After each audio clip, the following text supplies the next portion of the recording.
Why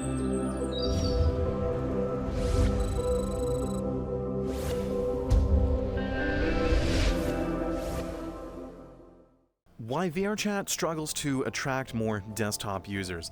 The name itself, VRChat, is indicative that perhaps you need a VR headset to play this game. So you would think that in order to exist in this game, you would require a VR headset.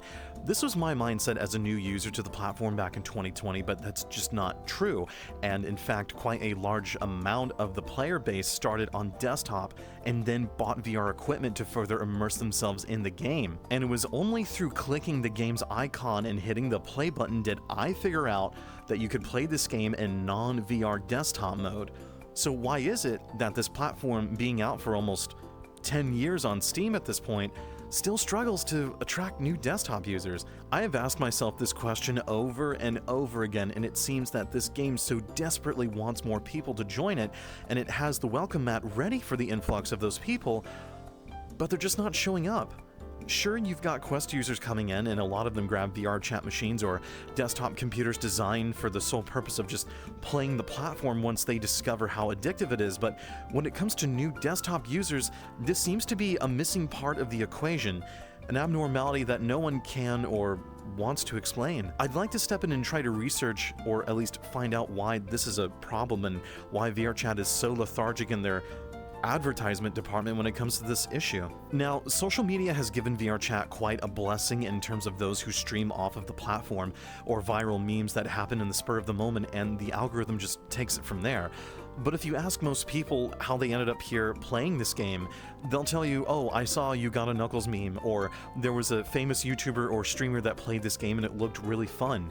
VRChat's reliance on social media alone to boost this platform, in my opinion, isn't strong enough to attract new desktop players. This is one of the core issues I believe that separates VRChat from, say, Roblox or World of Warcraft for that matter. Why Roblox or World of Warcraft has many millions more people that are on those games than here.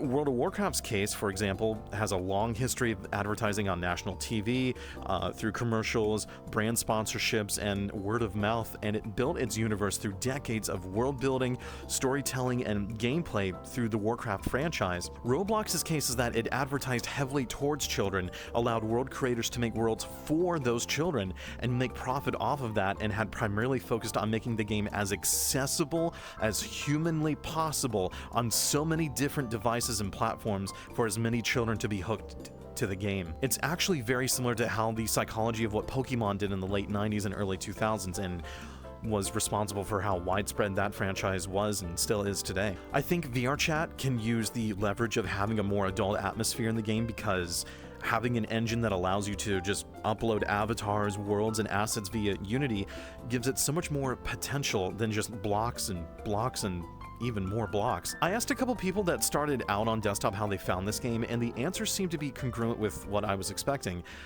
social media. So, Raindrops, tell me, what got you into VRChat as a desktop user?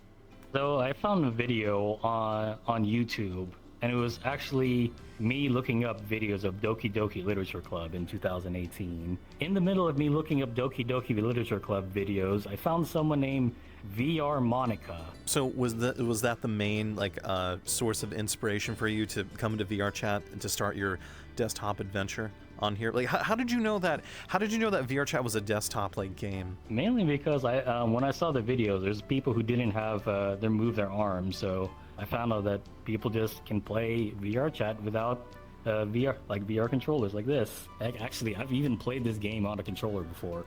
And what do you think VRChat could do to attract more desktop players to the platform? The reason why people get into VRChat in the first place was they'd probably follow their favorite content creator. Social media. As a desktop user, attracted you to VRChat in the first place? What did it for you? How did you know that you could play VRChat on desktop? I really only heard about the game through James Ski videos. Decided to look into the game because it looked fun, and figured the first place I'd check is Steam, and oh hey, you don't need a headset to play it. And again, so it was social media, and it was through a James Ski YouTube video that you found VRChat. Is that right? Was there any other reference or any other thing that had VRChat in it that was like, oh man, I would really like to play this game based on this experience that I've just seen or witnessed? Might have seen one or two videos of, I can't remember the person who did it. It's like these videos where they showed off like those more advanced avatars, the one with like a million particle effects and like cool moving weapons, stuff like that. That was also through social media as well? Oh yeah. I want to ask, how did you get started in VRChat? Yeah, my friends was just like, hey, you should try this, it's fun. And yeah, I was like, okay, that sounds cool. And yeah, I downloaded it, tried it, and yeah, I love it. As far as advertising goes, I think VRC needs to expand its horizons, and I believe they can. For example, advertising on the front page of Steam's storefront, or through YouTube ads as Paraspace did through mobile marketing, or maybe even on billboards in real life. Now, the credit I will give the company here is that its presence is very strong on the Oculus market, and in fact, if you open up the store page, that's one of the first VR social platforms that pops up for you. So naturally, someone using the Meta headset will see this first as the list of VR games to play as a new VR user. And I feel like there's a strong connection between seeing the graphic of VRChat right there and the amount of Quest users that are actively playing this game. But to summarize my feelings on the subject, I just want this platform to grow and thrive, and it is just very slowly. This was my first time making anything like this in this format, and if you've enjoyed this video, consider liking and subscribing, and comment down below what your thoughts are. Thank you guys so much, and have a great day.